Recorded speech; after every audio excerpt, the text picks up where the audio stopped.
Ada sebuah pertanyaan yang saya ingin tanyakan. Apa hobi yang kita miliki dan apakah itu membentuk diri kita hingga saat ini? Semua orang punya hobi yang berbeda-beda dan setiap orang punya cerita di balik hobi tersebut. Ada yang menjadikan hobi sebagai pekerjaan, sebagai kegiatan yang menyegarkan pikiran dan lain-lain. Contohnya, siapa yang tidak menyukai musik? Hampir semua orang suka sekali dengan musik. Data dari We Are Social menyatakan persentase masyarakat yang mendengarkan lagu lewat live streaming adalah sebesar 50,3% di tahun 2022 atau setara dengan 132.714.322 jiwa yang mendengarkan musik. Yang artinya setengah dari masyarakat Indonesia sering mendengarkan musik. Jadi tidak heran kalau musik sangat dekat dengan diri kita. Saya bersyukur saya bisa mengenal musik sampai saat ini. Dan bahkan saya masih menyukai musik saat ini. Mama saya pernah bercerita, dulu ketika saya di dalam kandungan, saya tidak pernah bisa diam atau selalu aktif. Jadi ketika saya sedang aktif, saya diputarkan lagu Mozart oleh mama saya.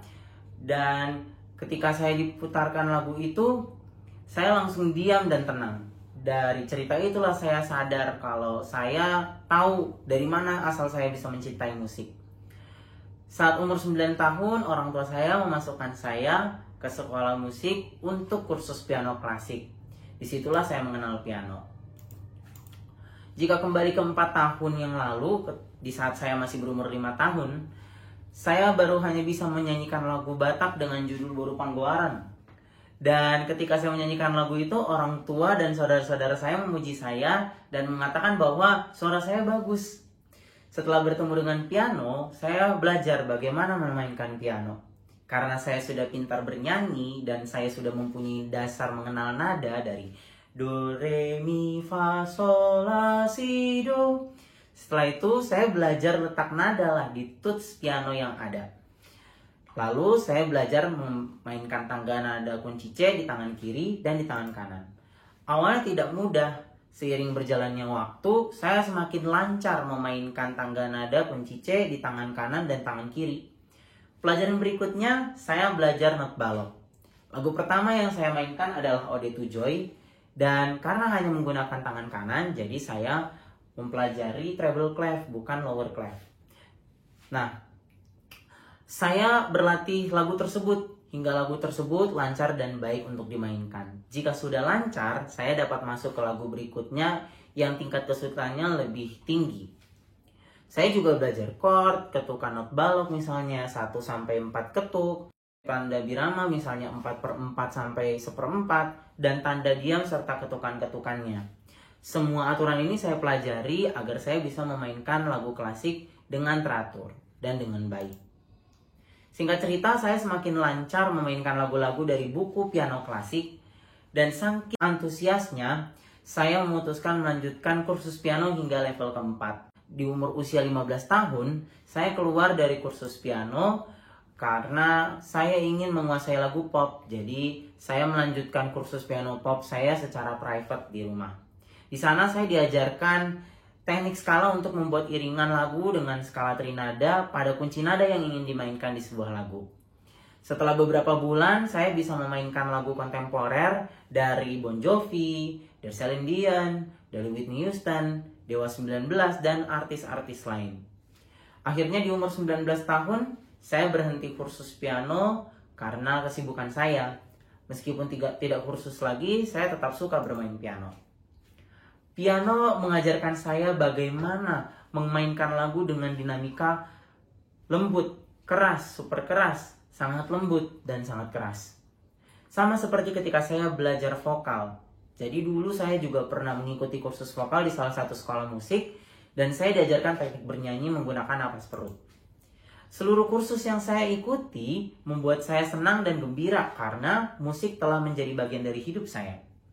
Saya kursus piano dan kursus vokal, ketika itu saya merasakan peningkatan kekuatan motorik yang saya miliki, yaitu kelincahan dalam memainkan nada dan kesadaran untuk menyanyi menggunakan nada perut atau napas perut. Ada hal juga yang berkesan bagi saya ketika belajar vokal dan piano. Dan apa aja hal itu? Ada dua. saya memperoleh kemampuan artistik dan estetik sehingga saya dapat berpikir bagaimana menyajikan lagu sesuai dengan genre musiknya. Musik yang membawa saya bermanfaat bagi orang-orang di sekitar saya. Jadi ketika saya baru masuk kursus piano, waktu itu ketika saya masih umur 9 tahun, saya berkesempatan untuk mengikuti konser ulang tahun sekolah musik yang akan diadakan di sebuah mall.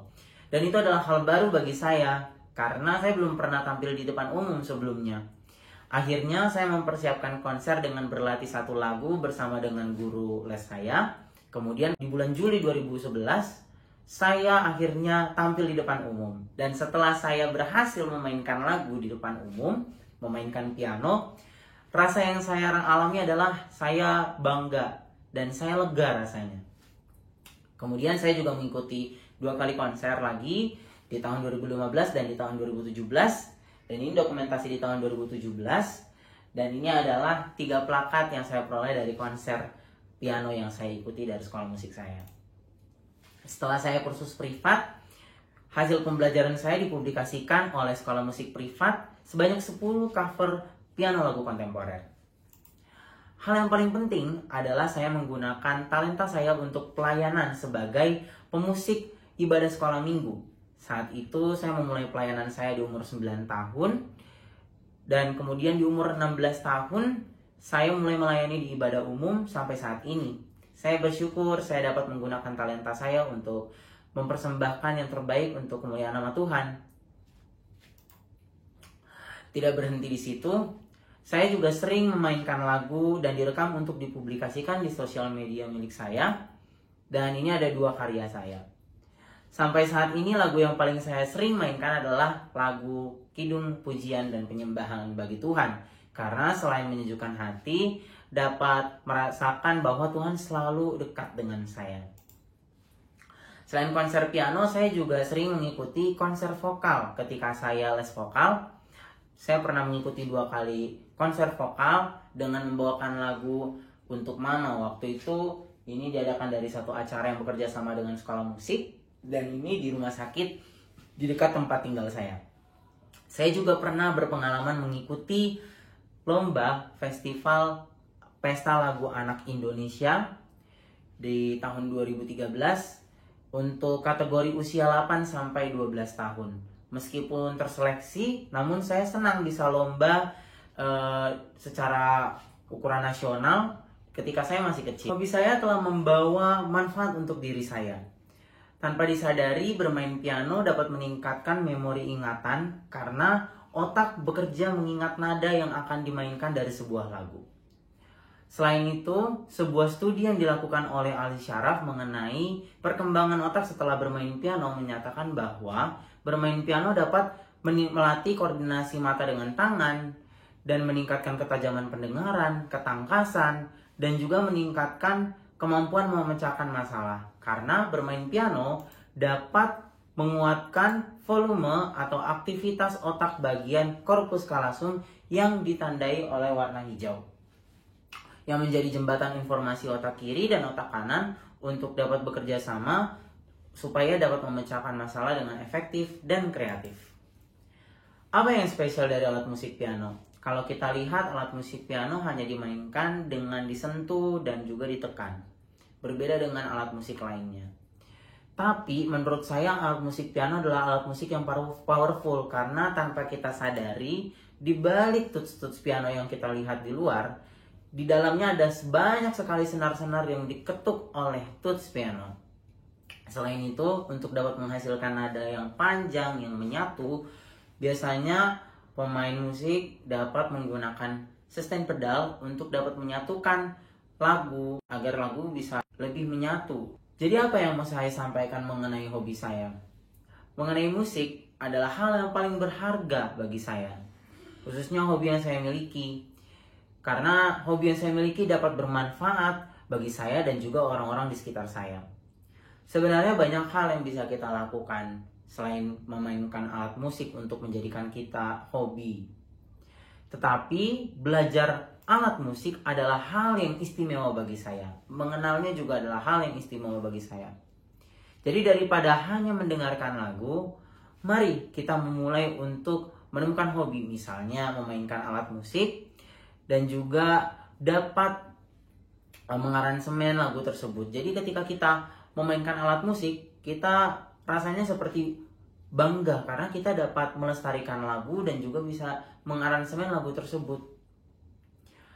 Jadi kesimpulannya adalah bermain piano dapat mengubah hidup dan menjadi berwarna serta bermanfaat. Sekian yang akan saya sampaikan. Terima kasih.